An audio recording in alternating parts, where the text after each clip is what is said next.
Muchas gracias. Hola, ¿qué tal? Muy buenas noches. Estamos en una sesión más de la discusión que falta, convocado por nosotros. Y el día de hoy tenemos dos invitados de lujo que me parece que no necesitan presentación porque todo el mundo los conoce. El ministro de Retiro José Ramón Cosío y Gabriela Barquetín, que seguramente despiertan con sus espectaculares gallos todas las mañanas a las 6 de la mañana con mucho entusiasmo nos saca de la cama.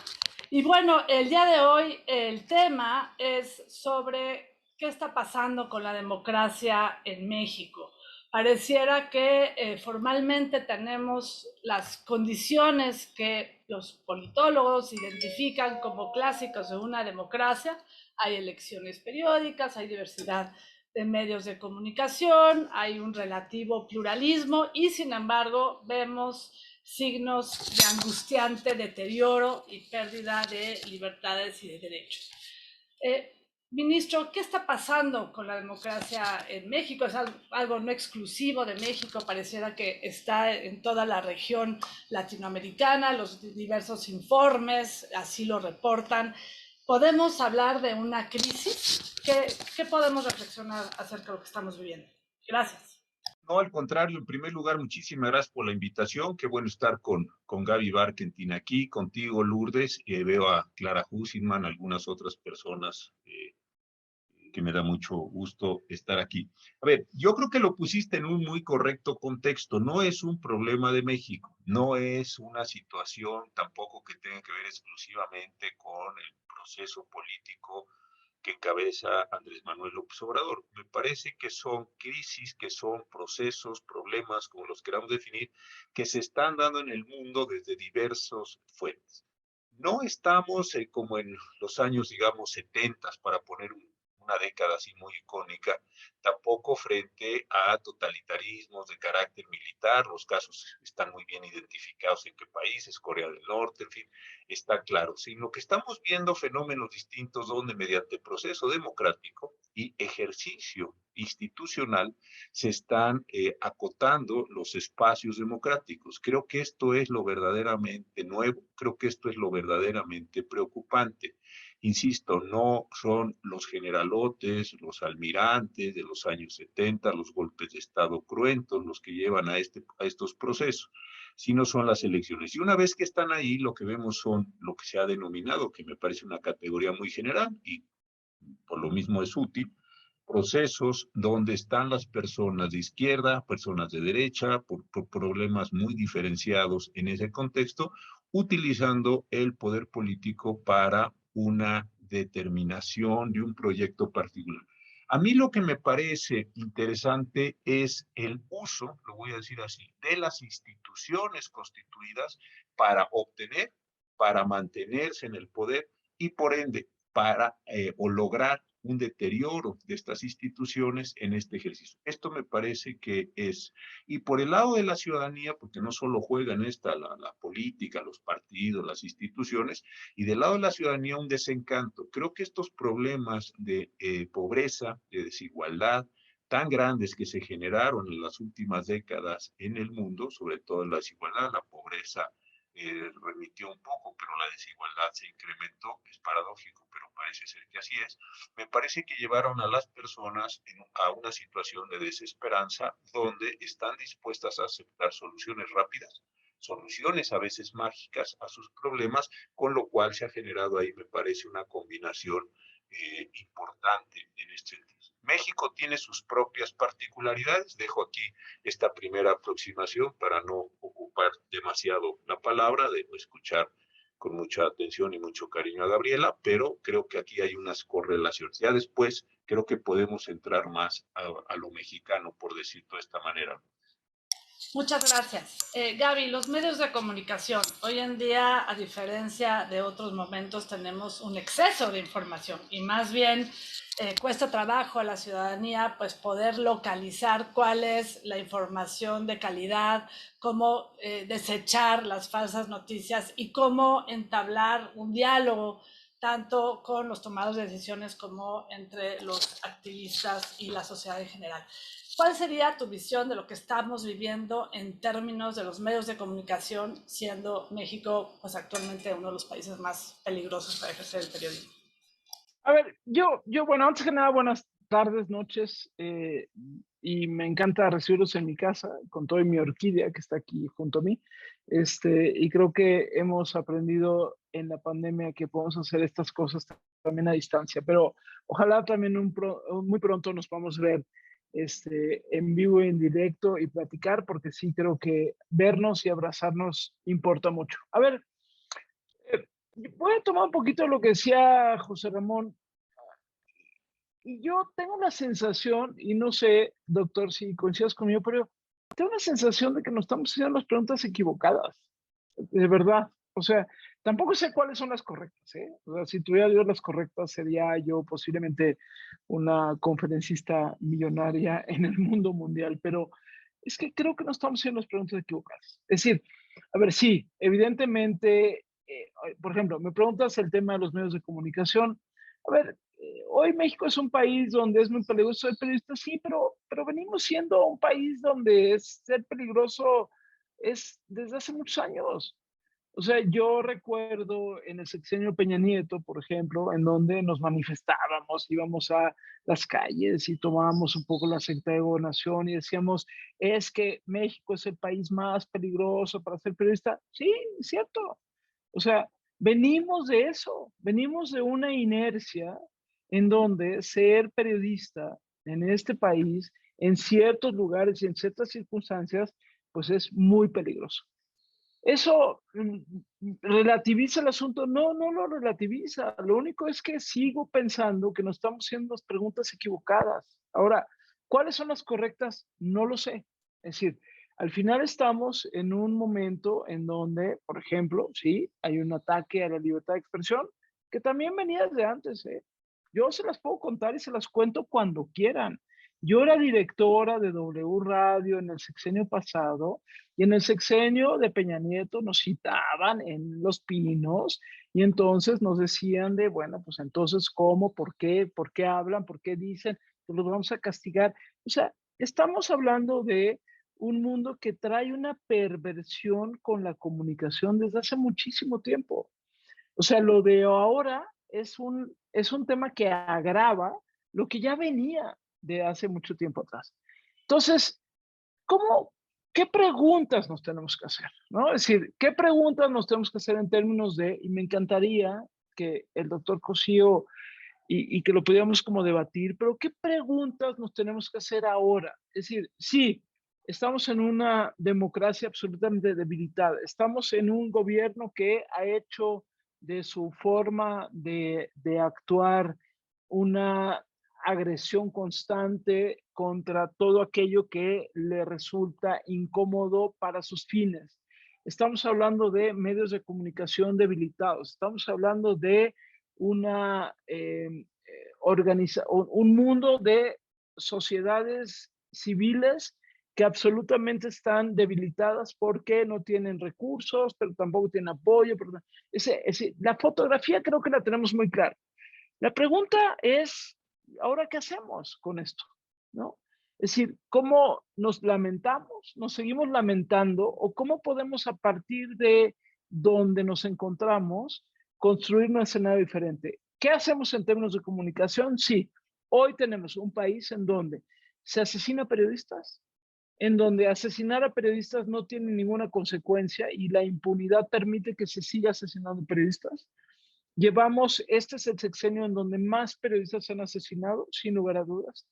Tenemos medios de comunicación absolutamente ahorcados, en donde la publicidad oficial, podemos hablar de ello, y en eso yo ni siquiera estoy de acuerdo en que haya publicidad oficial, pero bueno, hoy tenemos ese modelo. La publicidad oficial lo que tiene es ahorcado a los medios de comunicación, y entonces le da un montón de lana a la jornada, y le da lana a Televisa, y le da lana a TV Azteca, le da no sé qué, pero los demás están ahorcados y por lo tanto no existen. Tenemos un sistema de audiencia y de consumo de medios muy complicado porque existe la mañanera. En fin, está todo ese escenario, pero creo que seguimos teniendo pendiente la pregunta de ¿y qué país queremos y cuál es el camino para ello? ¿No? lo dejo un poquito por ahí. Gracias. Hace unos días Propuesta Cívica sacó una campaña muy exitosa de qué se puede hacer frente a esta, pues frente a la violencia que estamos viviendo en el país y sobre todo lo que está pasando con los medios de comunicación. Y quizá la pregunta, no sé si es la adecuada, pero por lo menos es la que nos hacen en el movimiento. Los que se acercan nos dicen, ¿y nosotros qué podemos hacer?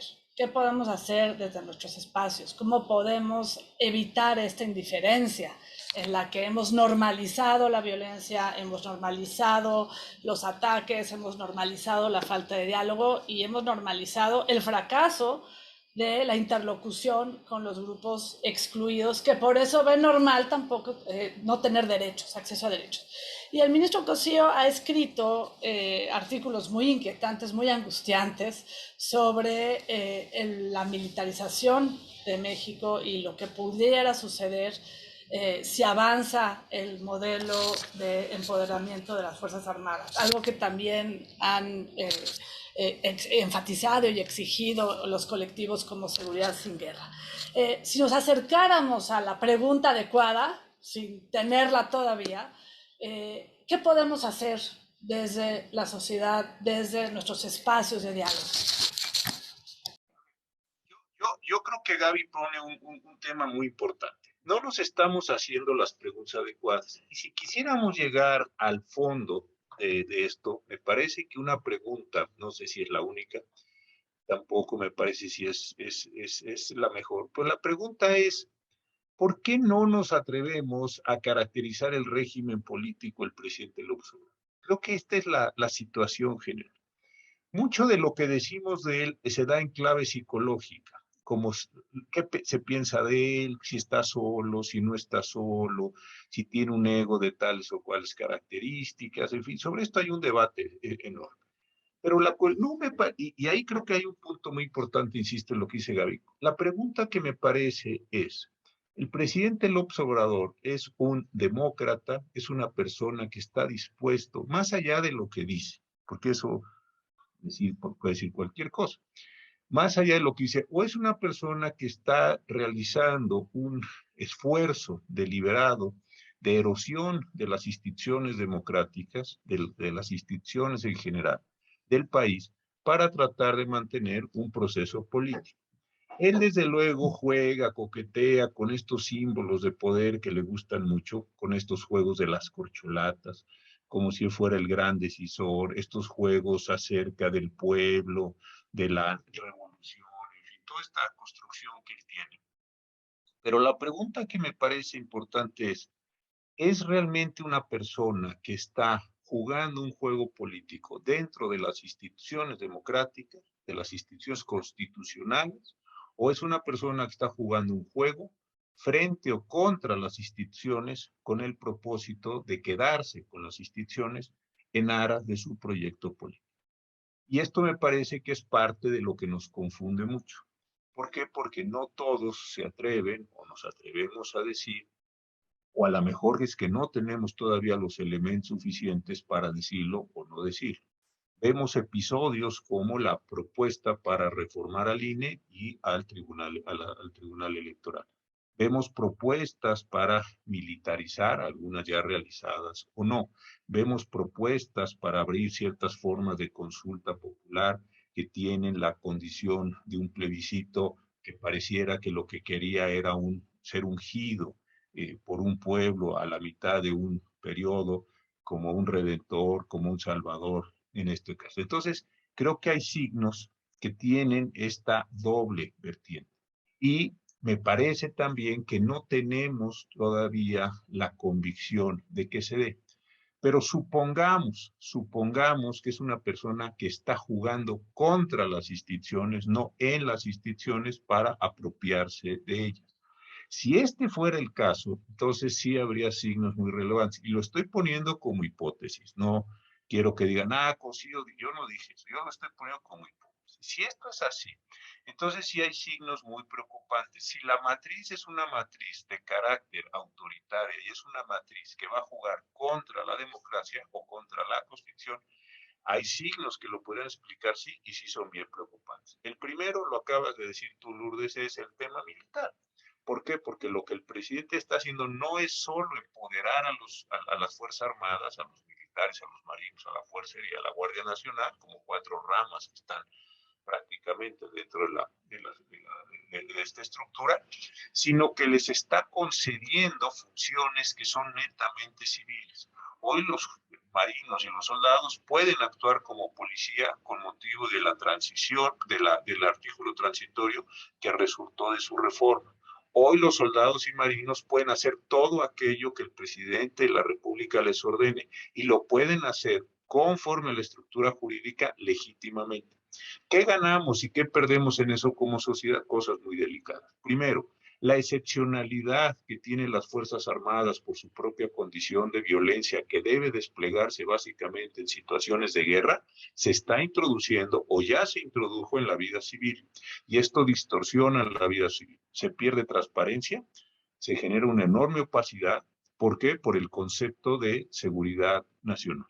Se pueden asignar las obras que sean, se pueden decir que cada quien haga lo que se le pegue la gana, y está todo eso sometido a la situación de seguridad nacional, que en tiempos de guerra es bastante explicable, en tiempos de paz no tiene justificación.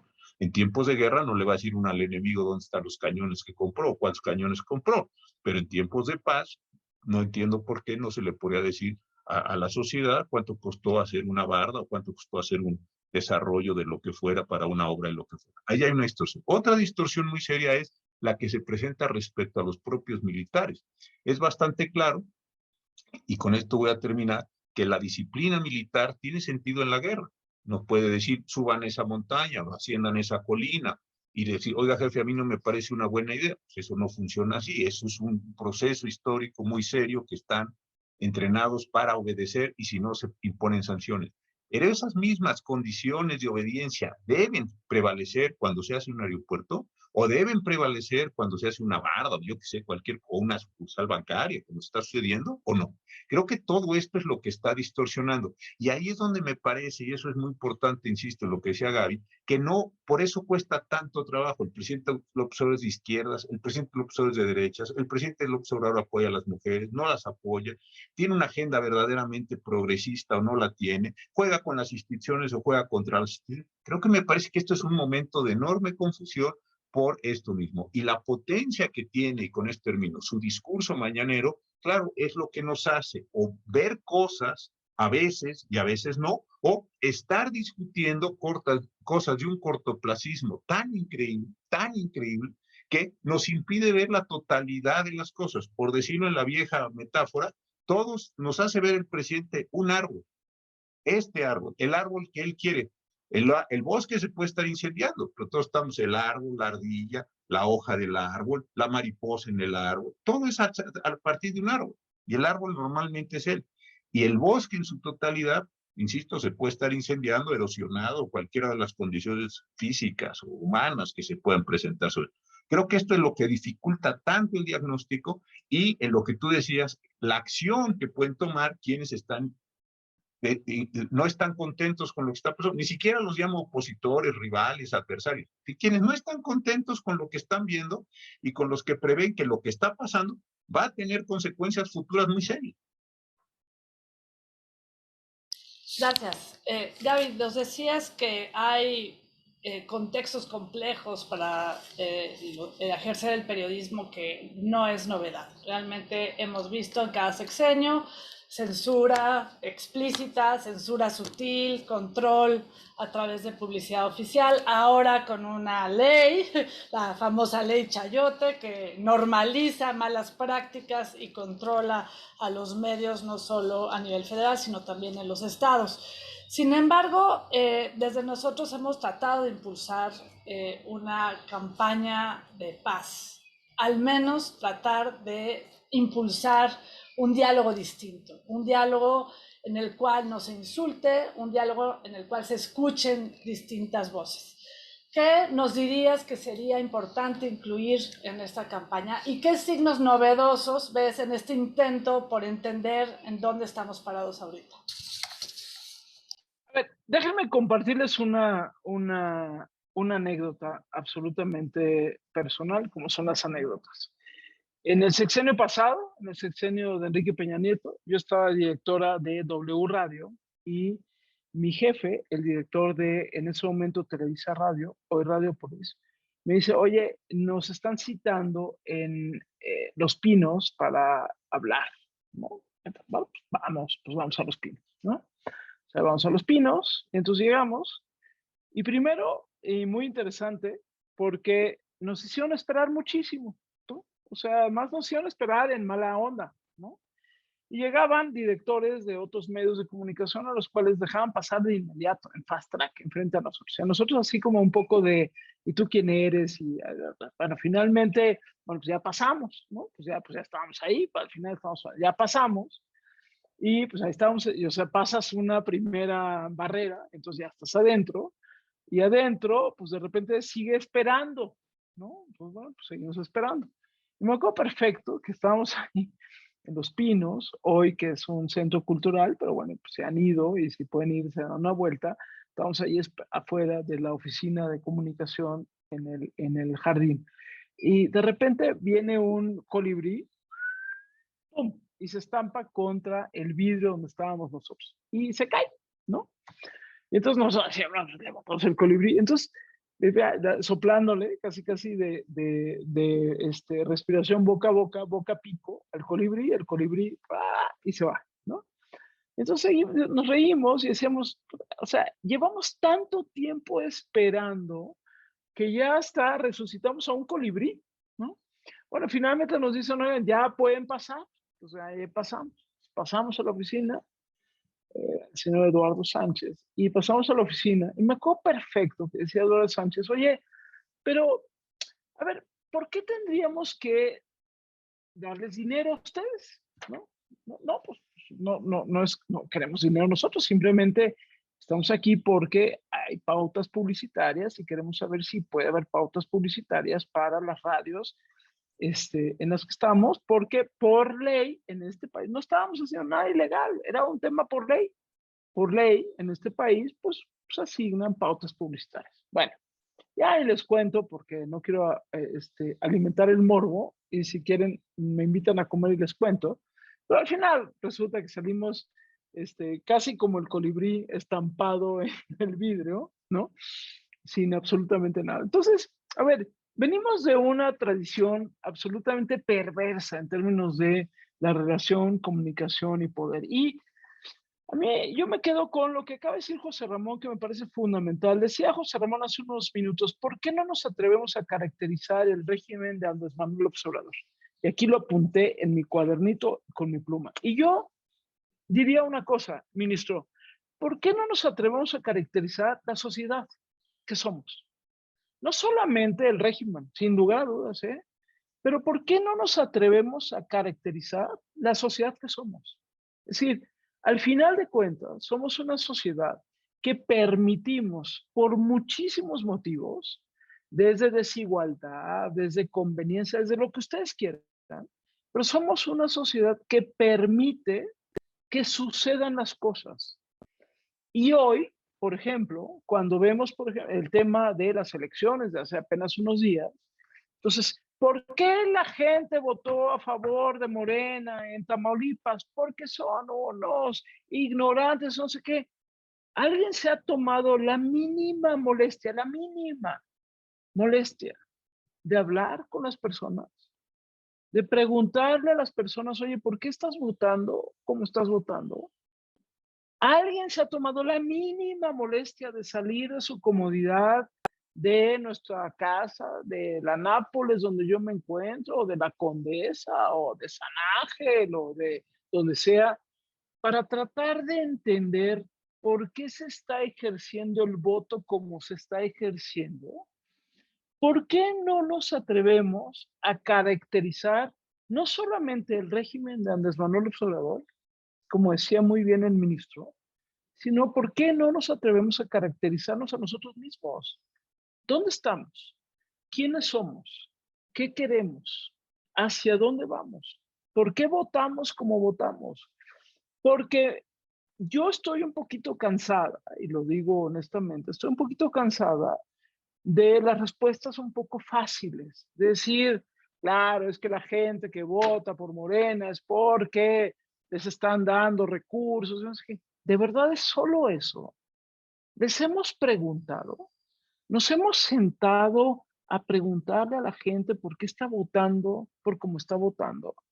Nos hemos sentado, no, o sea, hemos salido de la comodidad de nuestro espacio y ahí, de verdad, y yo por lo menos sé que todavía tenemos un rato, pero para mí yo ya tengo una frase y se la agradezco a José Ramón, que es, ¿por qué no nos atrevemos a caracterizar? ¿Por qué no nos atrevemos a caracterizarnos? ¿Dónde estamos? ¿Quiénes somos? ¿Qué queremos? ¿Por qué estamos donde estamos? Los medios de comunicación estamos siendo atacados. El presidente López Obrador toda la mañana ataca a los medios, bla, bla, bla. Pues, sin lugar a dudas, ¿eh? Y yo he hablado de ello todo el tiempo. Somos un país que absolutamente agreda a los periodistas.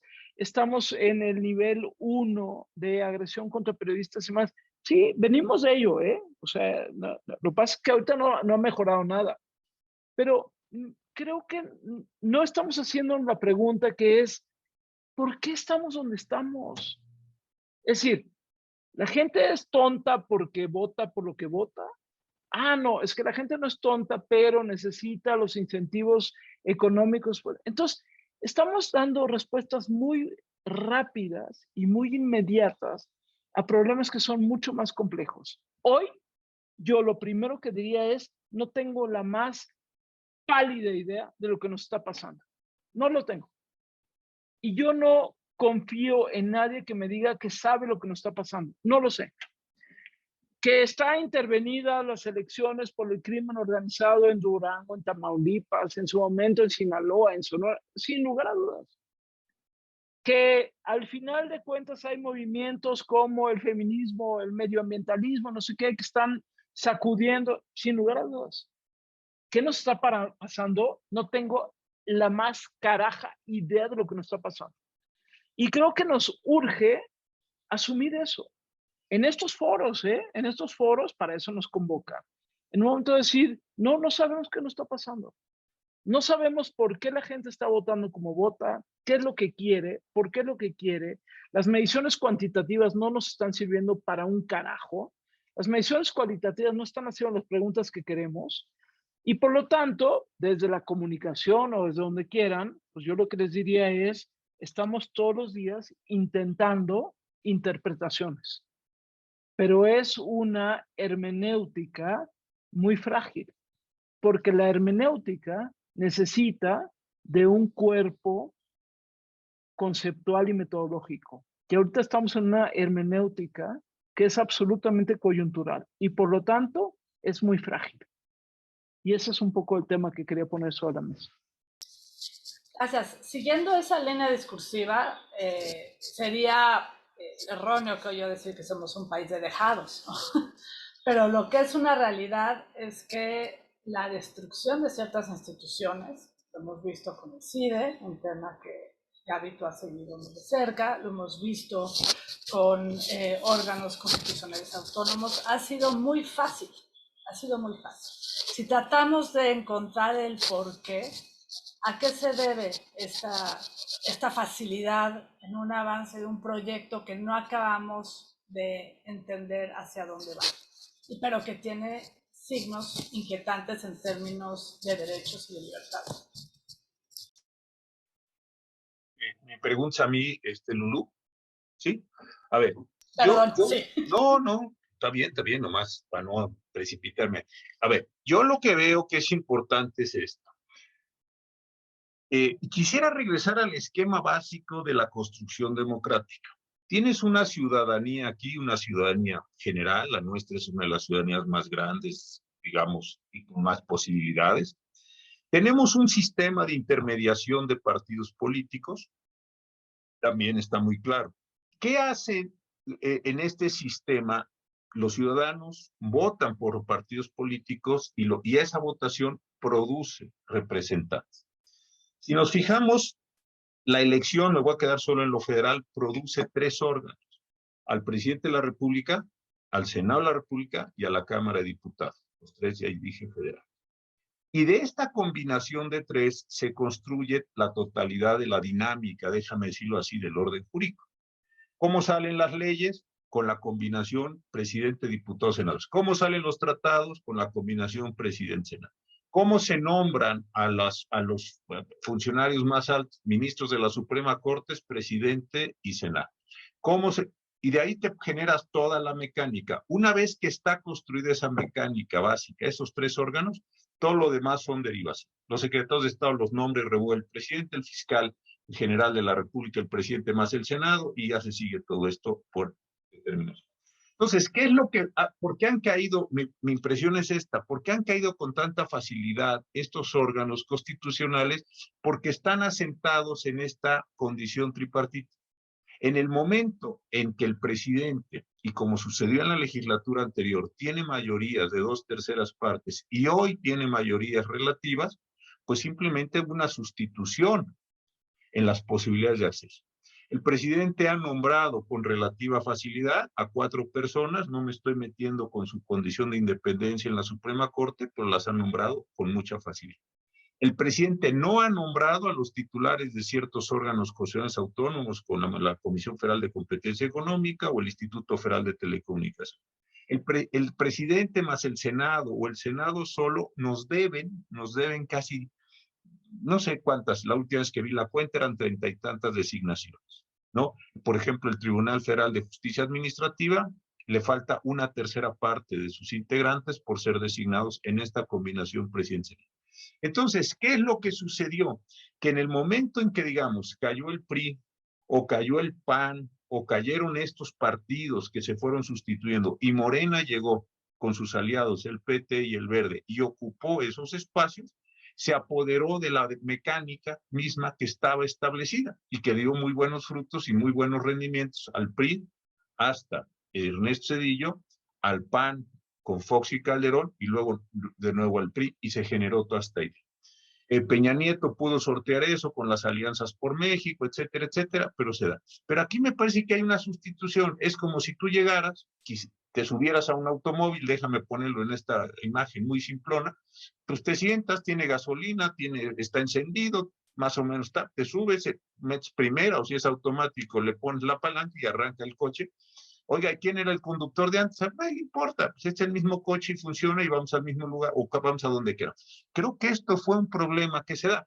Tampoco creo que hay una muy fácil determinación institucional. Lo que has hecho es poner mayorías absolutas, grandes, 2/3 partes para ser ministro de una terna, etcétera, con lo cual no sales con un solo partido, necesitas combinaciones, etcétera. Entonces ahí hay un problema de sustitución muy grande.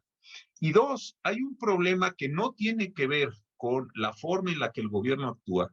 Y otra vez, en esto es bien interesante lo que sea Gaby, pero lo llevo a los titulares de los órganos del Estado.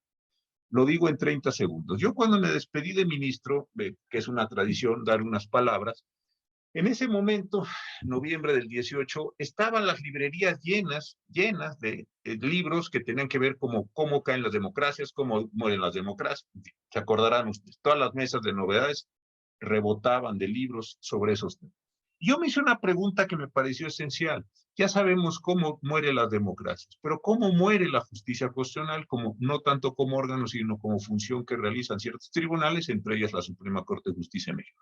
¿Cómo muere la justicia constitucional? Pues hay varias formas. Una, el presidente o el titular del Poder Ejecutivo, en combinación con otros órganos, se apropia de ese órgano. Trump tiene el caso, Reagan tiene el caso, en fin, ahí tienen ustedes consecuencias muy serias. Otra es, destruye completamente a los tribunales y se queda con toda la justicia. Ahí está el caso venezolano, en fin, también hay ejemplos históricos. Y la tercera, que es más compleja y delicada, y puede estar pasando en muchos órganos, es que por razones psicológicas, porque tampoco son razones de una dominación, de un maltrato, de unas amenazas de cárcel así directas, ¿no? Salvo el caso muy fuerte de Eduardo Minamora y todo lo que quedó ahí oculto, pero se presenta una combinación, una relación psicológica entre los titulares de los órganos del Estado con aquel que encabeza el proyecto político. Y esto sí produce las peores consecuencias. ¿Por qué? Primero, porque no lo ves. si la Corte o el IFETEL o la COFESE o quien sea va cambiando sus prácticas, va cambiando sus resoluciones porque los integrantes de esos órganos se fueron adecuando psicológica e ideológicamente al proyecto del presidente, pues no lo vamos a ver hasta dentro de 5 años. Y esto hay muchos fenómenos históricos, el mejor conocido es el de los jueces nazis. Personas bien preparadas, personas inteligentes, construidas bajo la democracia Weimar, tal. Cuando llegan los nazis, se convierten en nazis. ¿Por qué? Por muchísimas razones. Ese es un problema también, Lourdes, que no tiene que ver ya solo con la mecánica electoral ni con la mecánica institucional, sino con la condición psicológica de los sujetos, que en lugar de hacer lo que tienen que hacer conforme a lo dispone la Constitución o las leyes, empiezan a hacer instrumentos, transmisores, vehículos del proyecto político, y entonces sí ya perdimos toda esa institucionalidad. Yo creo que ahí hay una combinación, otra vez no es una respuesta lineal ni única, habría que hacer toda esta reconstrucción, pero las intuiciones están ahí, tampoco hay muchas más posibilidades. No vinieron unos marcianos y los hipnotizaron, no pasa nada de eso. Son condiciones humanas que se han estado adecuando por la mecánica, que simplemente se sustituyeron unas por otras, y por las condiciones psicológicas que me da a veces la impresión que en muchas de estas personas es la necesidad de pertenecer, un sentido de pertenecer a un proyecto que suponen más grande que ellos, suponen un proyecto trascendente, suponen un proyecto transformador de la historia nacional, o de plano por intereses muy particulares porque van a hacer o les prometieron o van a dejar de hacer. Es decir, ahí hay claves que me parece que no podemos dejar de ver, aunque tampoco tengamos las respuestas así perfectas para cada cosa, como muy bien decía Gaby. Gracias, ministro. Entonces, para entender bien, estaríamos en una especie de alienación por parte de los titulares de algunas instituciones, ya sea por convicción, por interés, pero quizá por una especie de identificación. ¿Estamos frente a eso? Rápidamente, para no quitarle más tiempo a David, no sé la raíz, pero sí observo que personas que resolvían o que tenían una mentalidad de un cierto tipo, que decían cosas de una naturaleza, están diciendo cosas de otra naturaleza. Personas que estaban defendiendo derechos humanos, personas que estaban defendiendo militarización, personas que estaban defendiendo cosas, hoy no lo están haciendo. Tampoco veo una amenaza, así una coacción, tampoco es la UIF allí desorbitada persiguiendo a todo el mundo, tampoco es el SAT desorbitado metiendo a la cárcel a todo el mundo, eso tampoco es decir, no hay necesariamente una coacción mafiosa, déjeme usar esta expresión muy fuerte, del Estado para someter a los titulares. Me parece que también hay una incorporación de los titulares a un proceso político que unos lo verán como un problema o como un tema de conveniencia porque escalarán otras posiciones o obtendrán negocios, en fin, cosas que tendrán que ver con el mundo del dinero, y algunos otros que se sienten parte, no digo que ilusamente y no digo que estúpidamente, se sienten parte de un proceso que consideran que tiene alguna marcha histórica y me parece que tiene esa... Pero de que hay datos objetivos de transformaciones, no solo institucionales, sino personales, porque dicho de otra forma, las instituciones no se transforman en una lógica propia, las instituciones se transforman por la característica de las decisiones individuales que se están tomando. No, si no sería que hay una metafísica. El Congreso de la Unión es la suma de diputados, senadores, 128 y 500. Listo. No inventemos cosas que no existen. Ahí sí me parece que hay cambios en ciertas personas, más allá de las mayorías constituidas. Y esto también me parece que es un fenómeno que para lo que tú preguntabas, para esta asociación, para los jóvenes, sí lo tenemos que tener en cuenta. Si no parece, insisto, que es la marcha de la historia objetivada en aquellas viejas filosofías de la historia, que pues eran una cosa muy, muy deplorable en términos científicos. Gracias. Eso se parece un poco al fanatismo. Pero bueno, Gaby, aquí están preguntando con esta necesidad de entender un poco lo que estamos viviendo. José Bucio pregunta, ¿qué método hermenéutico nos podría ayudar a no caer en simplicidades y respuestas fáciles? Y también preguntan por qué la derecha o la oposición se limitan a repetir la narrativa discursiva que escuchamos en los medios del chayote, así dice, y replican en redes con mentiras, distorsiones de la verdad. Híjole, es que, a ver, yo no tengo ninguna respuesta, que quede clarísimo, porque yo no tengo ninguna respuesta y creo que ninguno de los que estamos aquí la tenemos, ¿no? Y creo que agradezco de verdad eso a nosotros, a nosotres, a que nos estén invitando a esto, porque nos urge arrancar de la premisa de que no tenemos la respuesta, porque no tenemos la pregunta, ¿no? O sea, al final es, a ver, es que los medios de comunicación chayoteados porque antes recibían un montón de lana y por lo tanto se hacían, híjole, pues es que hoy estamos hablando de un entorno mediático infinitamente más amplio, infinitamente más plural y hoy, por ejemplo, yo que trabajo en medios de comunicación, no acepto que se diga los medios de comunicación, porque me parece que es una generalización que no responde a lo que sucede en la realidad.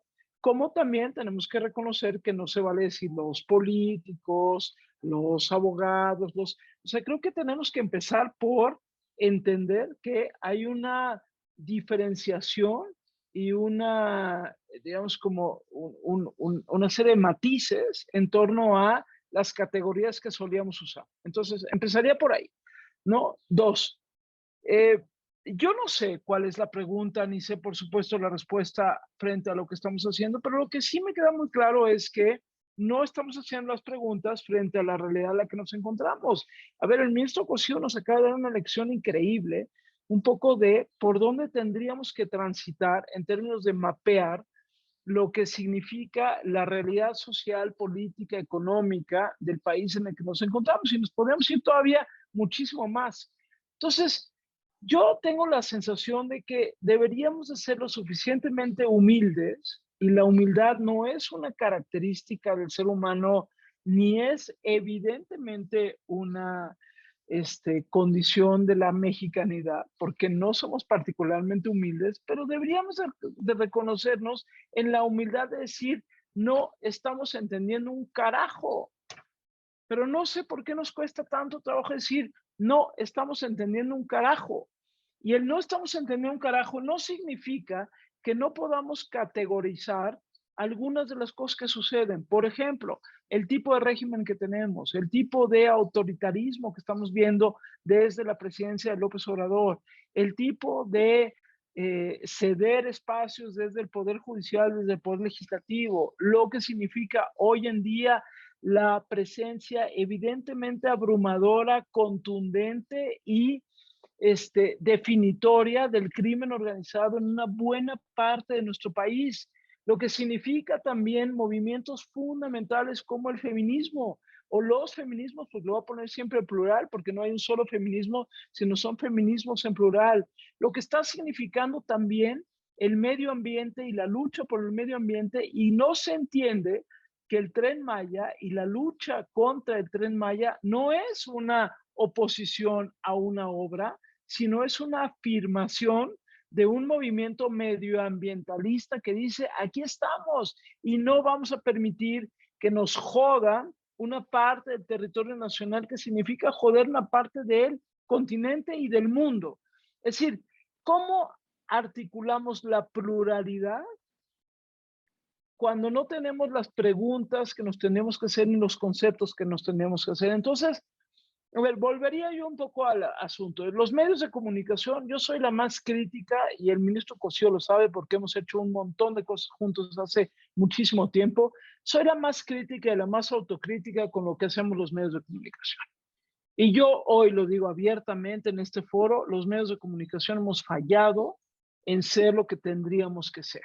Es decir, tendríamos que haber sido instancias que son intermediarias de lo que es lo público y lo que es el público y hacer que lo público se vuelva de interés del público. Y eso significa la humildad de ser traductores, de ser puentes, de ser pontífices.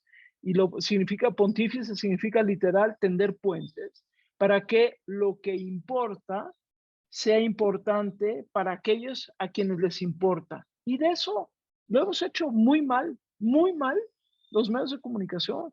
Y lo digo yo, que además he sido director de una escuela de comunicación, de una universidad en este país, y hemos hecho muchos, lo hemos hecho muy mal.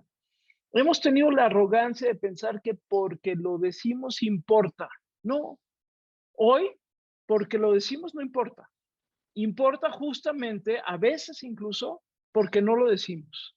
Entonces, ¿qué tendríamos que hacer? Yo sí creo que yo convocaría, y no quiero ser ruso ni mucho menos, pero sí creo que necesitamos un pacto social diferente, ¿eh? Y necesitaremos un pacto social en donde nos convoquemos las fuerzas que por lo tanto quisieran hacerlo, a pensar en el país que queremos, que además esté en el mundo que queremos. Yo sí creo que necesitamos un pacto social diferente, un pacto social que hable del derecho, de la justicia, del acceso a la justicia, que hablemos de las condiciones de equidad, de las condiciones económicas, que hablemos de el derecho a la comunicación, que hablemos del derecho a la vida y el derecho a la felicidad. Necesitamos un pacto social diferente, un nuevo contrato social. O sea, necesitamos un Rousseau diferente. No está aquí porque somos un momento diferente, pero yo sí creo que por ahí estamos. Y si asumimos eso, y ojalá lo hagamos, y tal vez nosotros, nosotras, nosotres lo podemos hacer juntos, pero si hacemos un contrato social, estaría muy bien que no fuera ni desde las élites, ni desde la revancha, sino desde la conciencia de que una realidad diferente se está desarrollando frente a nosotros. Y solo cierro con una inquietud. Yo sí, a mí sí me preocupa mucho que estemos obviando que pasó la pandemia. Es como si o sea, estuvimos antes, luego la pandemia y ahora estamos ahora. No, la pandemia sucede y nos cambió radicalmente. Y necesitamos sentarnos a reflexionar de lo que la pandemia le significó a este mundo. Yo entiendo perfecto que todos estamos con ganas de emborracharnos, irnos a la fiesta, de que la vida siga siendo lo que era hace 3 años. Pero les tengo una noticia, no es lo mismo que hace 3 años. A mí me dio COVID 2 veces, a mí me cambió la vida. Yo hoy estoy luchando con mi mamá que tiene un problema muy severo mental por un tema de COVID. Estamos todos con pérdidas, estamos todos con un mundo que cambió radicalmente. Y como tengo la sensación de que dijimos, no, ya. O sea, esto ya pasó. No, no pasó, ¿eh? La pandemia nos marcó generacionalmente y de verdad necesitamos abordarlo también. Entonces lo pongo un poquito sobre la mesa y vuelvo a insistir, tengo más preguntas que respuestas. Me gusta eso de ser puente. Creo que por ahí podríamos tratar de construir. Hay varios que piensan que con hacer la técnica del avestruz, es decir, quedarse quietos, agachar la cabeza, esperar a que pase este gobierno, va a volver a regresar una realidad distinta. Sin embargo, los signos pues no van por ahí y el miedo, la desmovilización, pues creo que favorece este contexto que estamos tratando de entender. Ministro, ¿cómo podríamos avanzar a hacer puentes? Y que una nota de optimismo para los colegas que participan en este movimiento y que tienen las ganas de contribuir a que la realidad sea de ejercicio de derechos. Mira, creo que déjame, antes de dar este punto, nos quedan 10 minutos, tomo 4 minutos. Pero déjame decir algo que creo que coincido otra vez. A ver, no va a volver a ser igual el tema. ¿Por qué? Porque más allá de si se va el presidente López Obrador, si se va su movimiento, si ganan otros, si gana el candidato A o B o C, creo que sí hay muchas cosas que se transformaron en este periodo o se visibilizaron. Gaby decía el tema de la delincuencia organizada, es una delincuencia cada vez más presente, es una delincuencia cada vez más extendida. Es una delincuencia que además me parece que la estamos entendiendo muy mal, porque estamos suponiendo que esas delincuentes son personas que compran armas, venden armas, asesinan personas, etc. Es una delincuencia que tiene ramas financieras, que tiene ramas empresariales, es una delincuencia que ha generado una cultura donde muchos jóvenes y personas adultas también aspiran a tener ese modelo de vida. Entonces, no es algo así como dijeras, hay un corte, una facilidad para decir los que no están acá y los que están aquí, eso no existe. Lo que existe ya es una transmutación complejísima, complejísima de relación. Tienes unas fuerzas armadas que los presidentes les han dado muchos espacios, el presidente López Obrador también. Lo que me parece que es diferente con López Obrador es que les ha formalizado los espacios mediante la legislación, cosa que otros no habían hecho. Y esas fuerzas armadas no las vas a poder quitar. Tienes todo el lado de la informalidad. Es una informalidad que crece por las condiciones también bien precarias. Tienes flujos migrantes que tampoco nos sabemos qué hacer como país con ellos, ¿no? Los dejamos pasar, los arrinconamos en las fronteras del norte, los sometemos en la frontera sur. Es decir, no hay ahí una cuestión. Y lo que Gaby decía, yo también lo he pensado mucho. No tengo claro que como sociedad hayamos podido hacer un duelo. Personas que fueron y desafortunadamente a llevar a un pariente a un hospital, cuando 3 días después le dijeron que había fallecido, se les entregaron en una urna unas cenizas, ni se despidieron, ni llevaron a cabo sus ritos o los ritos que corresponden a todas las culturas, más allá de si las personas son creyentes o no. Hay ritos de despedida, hay ritos de acompañamiento que no pudimos hacer. Me parece que también hay una condición de una furia contenida, violencia contenida contra un gobierno que por las razones que sean, no estoy hablando del gobierno, estoy hablando de las causas, no pudieron o no tuvieron la oportunidad de recibir estas condiciones. Esto conoce mucho Clara Hussitman. Las personas sacaron sus afores, sacaron sus pocos ahorros para poder enfrentar estas situaciones. ¿Con qué se van a enfrentar estas personas en vejez? Este es un cambio de ciclo fundamental que se está viendo, ¿no? Las cuentas de afores, mucha gente se quedó sin ahorro, mucha gente se quedó en una situación sin empleo, muy pauperizado todo esto. Todo esto está ahí.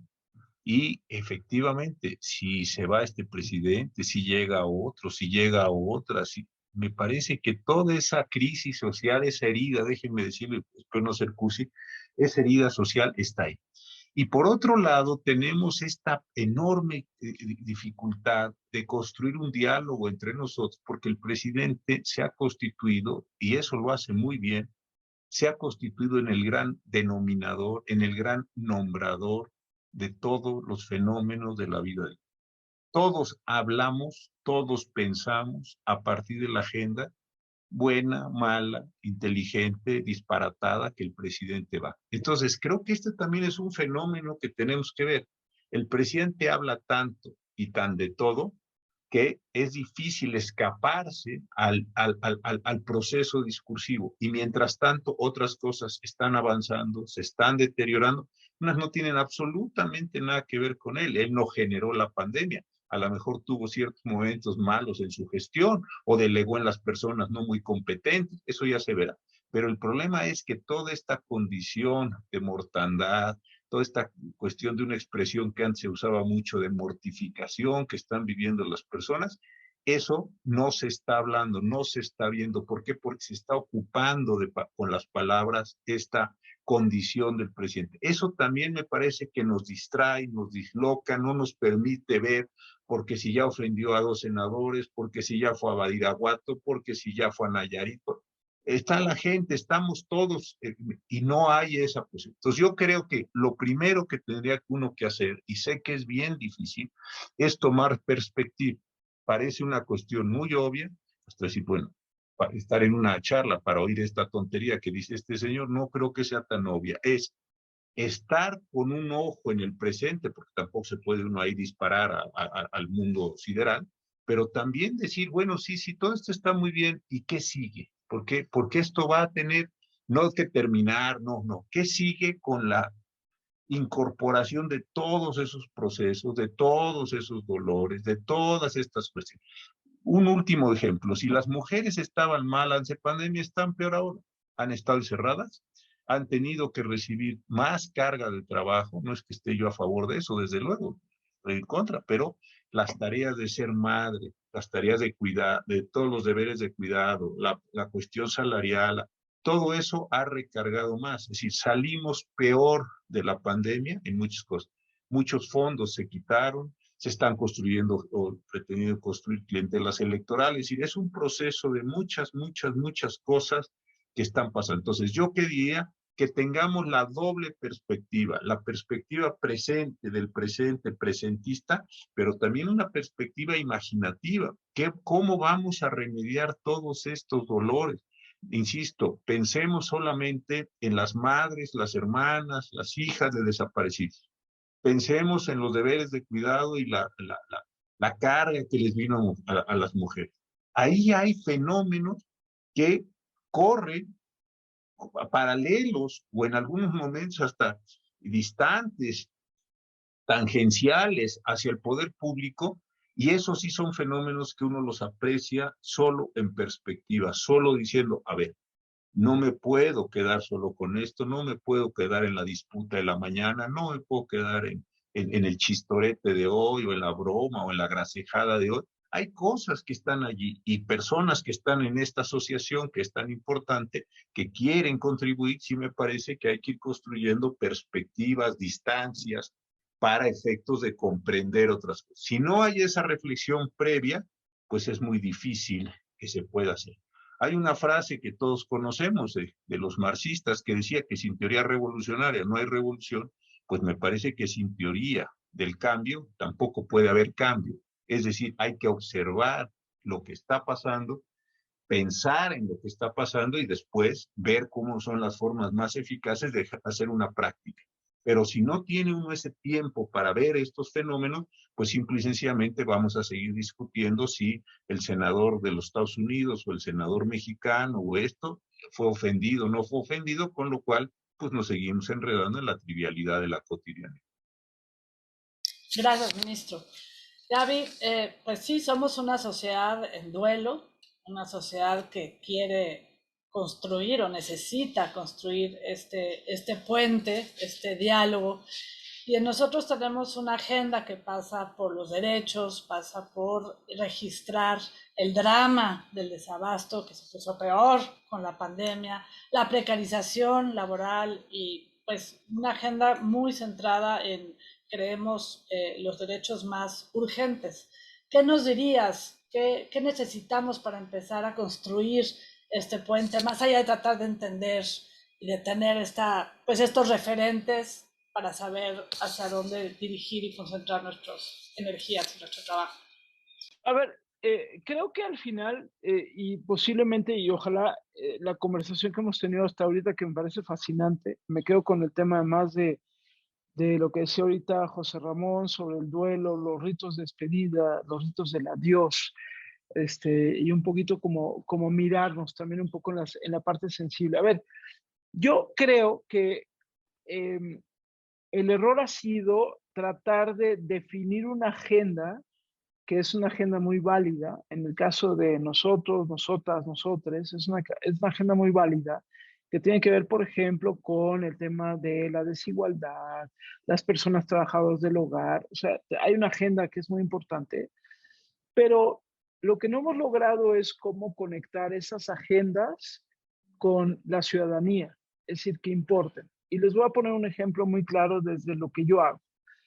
Cada vez que en este país se asesina a un periodista o se agrede a un medio de comunicación, no vemos a la sociedad protestando y manifestándose y diciendo que eso no debe de suceder. Cuando hay manifestaciones, y hemos estado en muchas manifestaciones por el tema de la agresión contra los medios de comunicación, los que estamos ahí somos los que hacemos comunicación.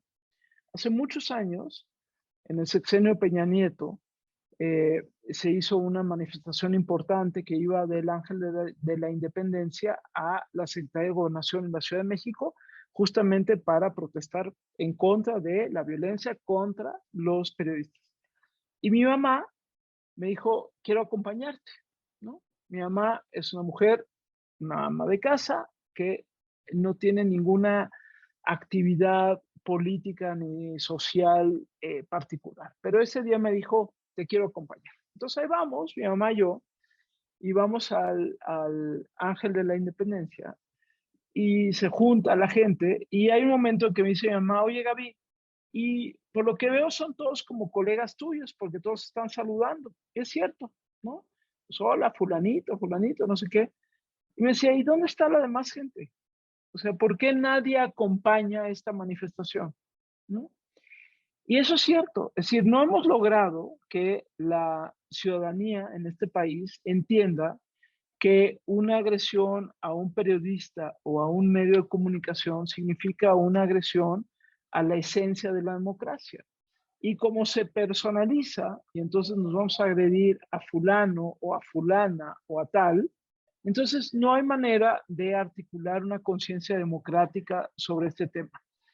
Hago todo esto porque yo sí creo, hago esta reflexión porque creo que, bueno, está pasando el de los tamales aquí junto a mi casa, perdón, pero hago esta reflexión porque yo sí creo que necesitamos articular de manera mucho más conjunta las preguntas de lo que significa nuestra sociedad y nuestra concepción de socialización. Nosotros y nosotras y nosotres han hecho un montón de cosas, pero no conecta con una ciudadanía que posiblemente está en otro canal. Posiblemente la mayoría de la gente hoy lo que está haciendo es lo que hace la gente: vivir, sobrevivir, vivir lo mejor posible, arreglar su casa, su vida, que estudien sus hijos. Cuando se hacen las encuestas de qué opina la gente sobre la educación, la gente dice que le gusta la educación que reciben sus hijos, los expertos en educación dicen, pero ¿cómo es posible? Si la educación que reciben es terrible. Sí, pero si tú eres una persona que tus hijos van a la escuela, no vas a decir que la escuela es terrible, pues porque es el reducto que tienes para que tus hijos tengan un paso hacia otra movilidad social. Entonces, tengo la sensación que no hemos logrado que nuestras preocupaciones, que siguen siendo absolutamente válidas, conecten con una socialización que necesita una significación, digamos, de un horizonte diferente. Y eso creo que es la tarea más importante. Todo lo que hemos dicho hasta ahorita me parece fundamental. No dudo de lo que significa el gobierno de López Obrador. Yo lo único que digo es, seamos autocríticos. No hemos logrado conectar con una sociedad, con gente que necesita respuestas para cosas de pronto muy cotidianas y no lo hemos hecho. Esa es mi única respuesta a este tema. Gracias, pues creo que ahí está el reto, articular agendas, y qué agenda más articuladora que los derechos básicos, el derecho a la salud, el derecho a la educación, a una vida digna, y sin duda es el desafío que tenemos enfrente. Pues yo agradezco mucho esta conversación, muy inspiradora, también me deja un poco agobiada frente a cómo entender todo lo que estamos viviendo, pero también activa y pues con ganas de impulsar la agenda que estamos promoviendo desde nosotros, tratando de conectar con otros grupos del país. Los invito a los que nos están siguiendo a que visiten la página de nosotros, a que entablen un diálogo con todos nuestros miembros, y ojalá nos veamos pronto en otra conversación. Al menos empezar a dialogar, creo que es un primer paso importante. Muchas gracias, ministro, muchas gracias. No, gracias a ustedes, gracias Gabriela, gracias Lourdes, gracias. Maestra Husitman, con mucho cariño a todos, un fuerte abrazo, buenas noches. Gracias. Buenas noches.